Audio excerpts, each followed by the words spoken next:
He's totally different than me.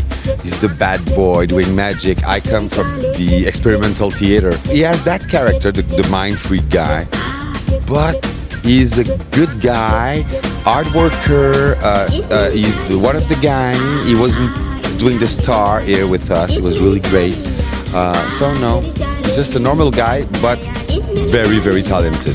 There's a lot of little thing in that show, the rabbit, the love story, the bad witch, and it's like for adults, but we bring our kid side to do that show, and it was really, really fun to do with Criss. I saw it 200 times. He has one bird in his hand, and then there is two. I have no clue. I don't know. I was saying in rehearsal that the real diva in the show, it was the pigeon. We had to stop the rehearsal sometime because it was the time for the pigeon to their training, because we have to train them at the same hour every day. And I was like, yes, but I'm really busy. No, the pigeon, okay, they have a wonderful life. And I'm not saying that it's the truth, because even Criss and me were like, oh, we don't have to, do we really want to have animals in the show? So we met somebody who worked with pigeon, and he said, you know what? A free pigeon will live 2 years. Those, because we feed them, we take care of them, we clean them, lives 10 years because we treat them well. The only place in the world to see Criss Angel on stage is here in Vegas. You have to come to see BeLIEve, and you're more than welcome.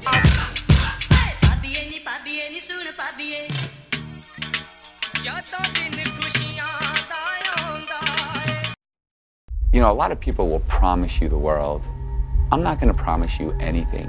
I'm actually going to show you how to get anything you've ever dreamed about. I'm going to teach you the secret to success. I am the mind freak.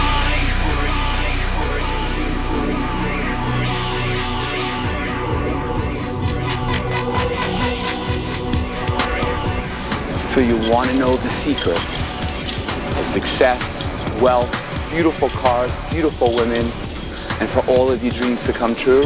You want to know the secret? The truth of the matter is, there is no secret. There's no substitute for hard work. You have to have three things: a dream, a passion, and a belief in yourself. If you have those three things, you too will achieve your dreams and live them like I'm living mine.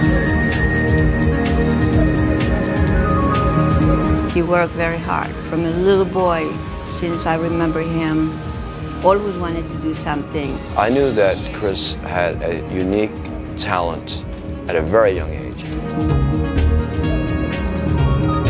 He would never give up. He was a fighter.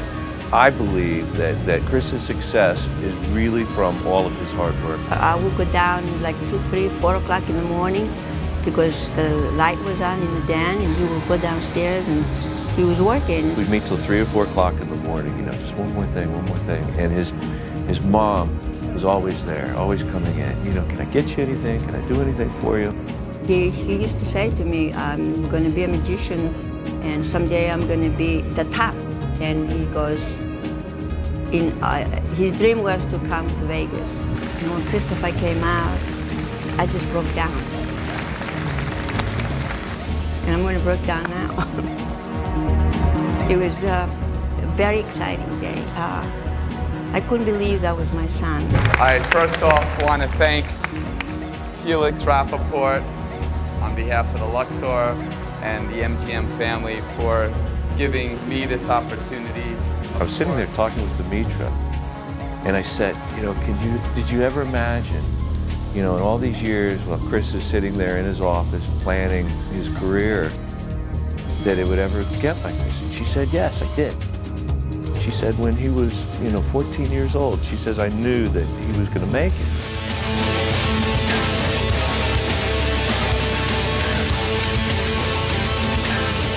This is the magic capital of the world, and now I'm king.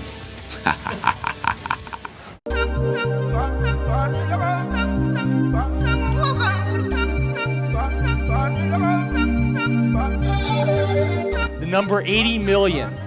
80 million individuals have seen Cirque performances around the world, and 20 million is the number of individuals who have seen Cirque performances right here in Las Vegas. Cirque du Soleil always look new challenge, artistic challenge. And as you know, we produce a lot of show here in Las Vegas, and it is our obligation, it is our duty to try to create new product, new content, artistic content in every venue that we are. And I found in the Criss Angel BeLIEve project a great opportunity, again, to explore new artistic field in the field of magic, and trying to blend the knowledge of cirque, the artistic knowledge that we had, with what was for us the mystery feel of magic. When I met Criss, we didn't talk a lot about tricks and magic. We talked about what do you like?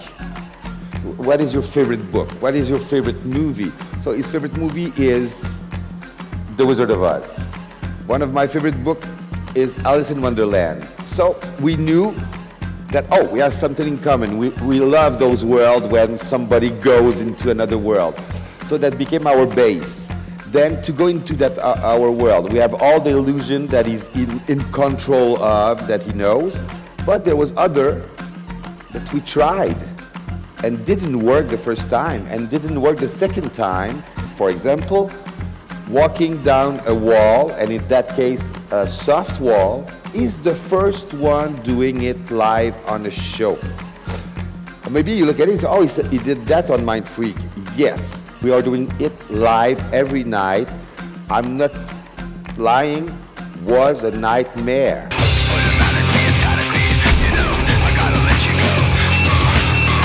One of my biggest concern at a certain moment was to observe and looking what was going on stage during rehearsal and say, there's so much technical challenge toward this production. It doesn't look like when you look at it, you know, we're used with with thousands of technical cue. But here you have a distinction to this production, it's micro technique. It's not those big sophisticated equipment that we have in other productions, but it have the same complexity in a smaller scale, plus also a very challenging thing, which is to be putting every artist on stage with a safety environment. And that was a very, very big challenge that we have to face in the past couple months, actually. His way to do magic allowed us to do that kind of show because he's out of the box. It's really difficult to tell a story when every time you want to do magic you have to bring a box on stage. In this case, there is some scenes that I love. The two girls are fighting and we have 3 magic tricks in the storylines because we don't need to bring box or curtains or anything. We do the magic and that was great.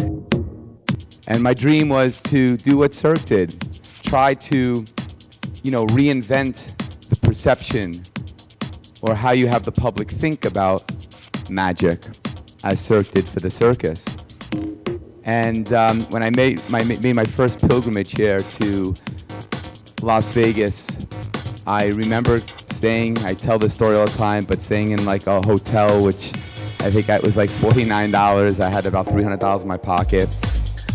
And I remember being in this very theater, sitting right up there, watching a show here by the Blue Man Group, and then going down the strip and seeing the billboards of Siegfried and Roy, and watching, I don't know how many times, 16 times I saw, which is my favorite show. Well, my second favorite show now. But I just had a big dream. And I always believed, as my father told me, that there's nothing in life that you can't achieve if you work for it. And that's exactly what I did. I sacrificed pretty much my childhood, everything, for this dream. And 15 years ago, I dreamt it. And today, I'm living the dream.